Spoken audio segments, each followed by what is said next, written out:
Hey guys, welcome back to another video on the channel. As you can see, still inside Southend in Austria, and I'm not alone today. We have Chris from the Athletics. So first off, Chris, how's it feel being here in Austria? Yeah, it feels great. I mean, it's just nice evening at the minute. Just I mean, they've got the sort of nice building in the background. We haven't got, you can't see the mountains today, but I'm sure you saw them on Adam's videos over the last few days. Absolutely glorious setting, and Newcastle have got through a lot of very hard work in terms of the training that they've done out here. They've also had they had go-karting the other day. They've had a day-to-day where they've also had a bit more downtime, and obviously won yesterday against 1860 Munich. Primarily the main thing about that though was getting the minutes under the belt, and so I think it's been a very successful trip, and for one that was ad hoc to an extent because the US trip was cancelled. I think it's been very successful so far. Yeah, and just on behalf of myself, guys, if you can quickly go down there and subscribe. We have plenty more videos like this on the channel, especially one more game in Austria then after Portugal as well, so plenty more with Newcastle. But anyway, as for the result yesterday, of course, it was a 3-0 victory against 1860 Munich. And how do you think the game personally went? I think first half Newcastle struggled a little bit. I think that it was a game which didn't really have any flow to it. There was no real rhythm, and 1860 won a few free kicks and sort of slowed it down, and Newcastle couldn't really deal with it. And I thought that they struggled to, they sort of got into positions to create openings, but then didn't actually impose themselves. Then second half they completely took control, had already scored before they made all the subs, and then when they brought on all the internationals, the likes of Bruno Guimaraes and Kieran Trippier, they really stepped it up further, and you could see that they were in complete control.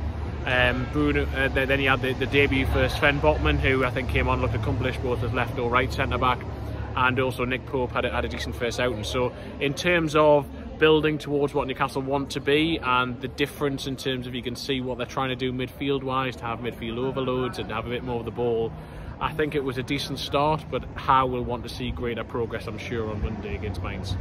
Yeah, of course. And obviously you were speaking before about Botman as well as that. We've got Nick Pope and targeting so far in the summer. I know things have been quite quiet, especially with outgoings. We can get quite a lot more outgoings going out with the door now, like Kieran Clark, Jeff Hendrick going out in loan. But what about the players coming in? I know a lot of Newcastle fans especially are quite eager to see more players come up to the football club, but what do you see this transfer window going?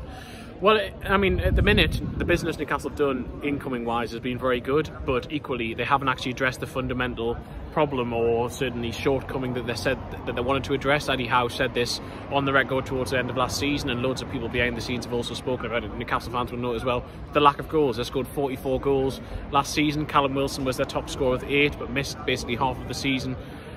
Bruno, you can't expect to keep scoring at the levels that he is at the moment, and that would be a bonus if he did, but they need more goals in forward positions, and so they are looking for attackers. But the problem that they've found is just such an inflated market in that sense. They haven't yet been able to reach an agreement with both club and player. Obviously Hugo Ekitike, they had a deal agreed with Reims, which they have now accepted a lower offer from Paris Saint-Germain, but they couldn't manage to convince Ekitike and his agent, because his agent was asking such high fees there, and that's caused a bit of a rethink. What can Newcastle do this summer? Do they sign a number 9? Do they sign a frontline forward? Do they sign someone younger?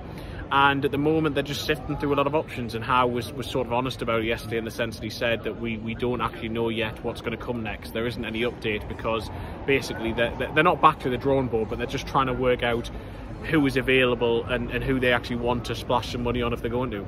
Yeah, it's quite an interesting one with Hugo Ekitike actually, because of course the club wanted to sign him in January, and eventually on deadline day he didn't decide he didn't want to come, and then we went back in for him again, and eventually for whatever reason this just kind of fell apart. Do you see that being a problem with our players in Newcastle? You think it's just kind of a one-off occasion? Or I mean, you can have, Newcastle are trying to go from sort of one level to another, and so I think there will be occasions where you will have players who either aren't sold on the project, and someone like Hugo Ekitike to go to Paris Saint-Germain is sort of his dream since he was young. So I also see that, and they've had a lot of difficult agents to deal with, and obviously there's this idea that they're the quote-unquote richest club in the world, and so therefore they not only get quoted inflated transfer fees, they also get quoted really inflated agent fees and also wages. And with Ekitike, it's proven to be too complicated. They couldn't get it done. But then you've had the likes of Sven Botman, who is interested in coming. I think someone I know you're going to ask about in a second, but I'll just mention him anyways, is Moussa Diaby. I think he is a sort of player as well. The difference between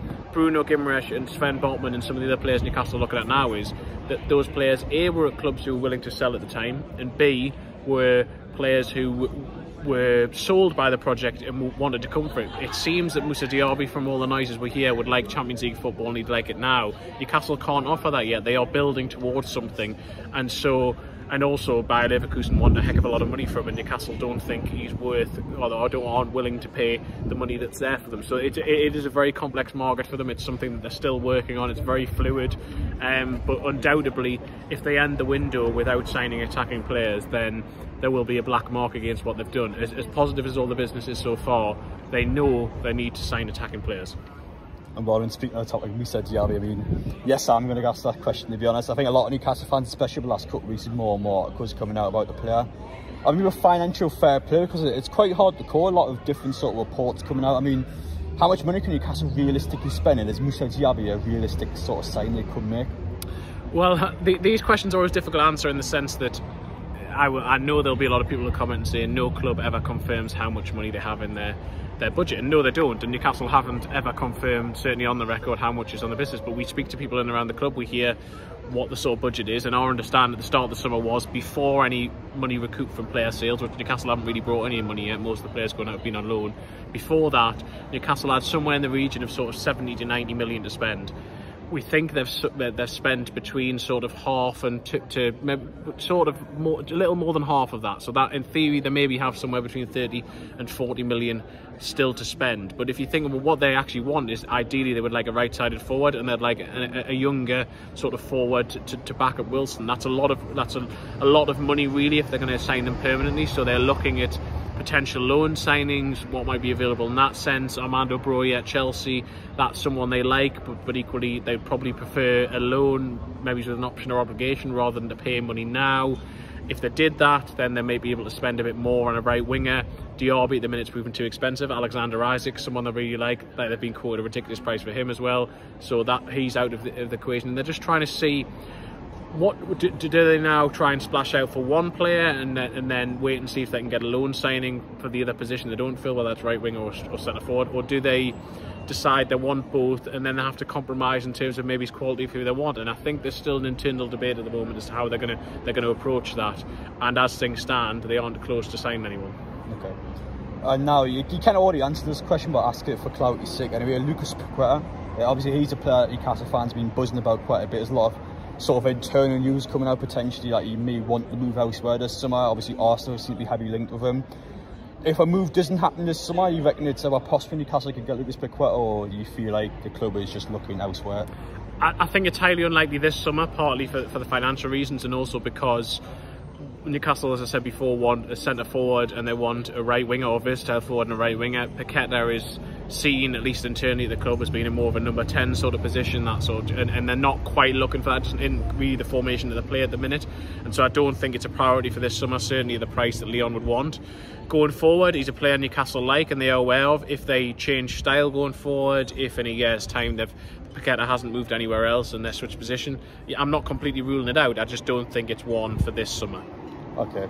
Right, as for my final question now, St James's Park, obviously you see with Newcastle fans, the demand for tickets at the minute seems to be out of this world. As far as I'm aware, there was about 40,000 people waiting to get a season ticket, and in the end there was only 1,000 tickets that were on sale. Especially at the minute, it seems to be a problem with how we get those fans inside the stadium. Do you ever see it possible to expand St James's Park or anything like that? Well, the owners are certainly looking into that possibility. They hope and believe that you potentially can. The initial plan, the way the stadium was built to begin with, it could, in theory, obviously you've got the two bigger sides, you've got the two smaller sides, you could in theory expand them. The Gallagher would be the next area to expand. There's the issues with the development that's been on Strawberry Place, or is going to be on Strawberry Place, and also behind the Leazes End where you have listed buildings, and so it's very difficult in terms of how they're going to do it. But there has also been a lot of change over the last 15-20 years in terms of what is possible from an architectural point of view, in terms of structurally, and so I do think there is room to expand. Is there room to expand to the levels Newcastle necessarily need? Well, I think at the moment we have to wait and see. If they can get sustained success, then I have no doubt that St James's would need a bigger capacity. If they don't, then maybe it wouldn't need to be necessarily quite as big. So it's something they're certainly looking at over the course of the next few years. They're looking at studies and whether that's possible or not. And I would be surprised if they can't at least add a few thousand to it. Whether they can go a lot bigger, I'm sceptical, certainly at this period. I'm not an expert in that field, but from when speaking to people, I'm sceptical. But I do think they can go at least a little bit bigger. I appreciate it. Thank you so much. Thank you for this, for spending your time with me. Appreciate it, Chris. And No problem. obviously as well, one more game in Austria, still plenty more videos to get done. And yeah, bright future ahead for Newcastle United, I could say. And I'm sure both of us and everyone else at the football club and everyone else that supports the team is going to heavily enjoy the ride for sure. But thank you, Chris. I appreciate it. No problem. And thank you guys for watching as well. As I said before, plenty more content to come on the channel. Make sure to stick around. And yeah, we'll see you all in the next one.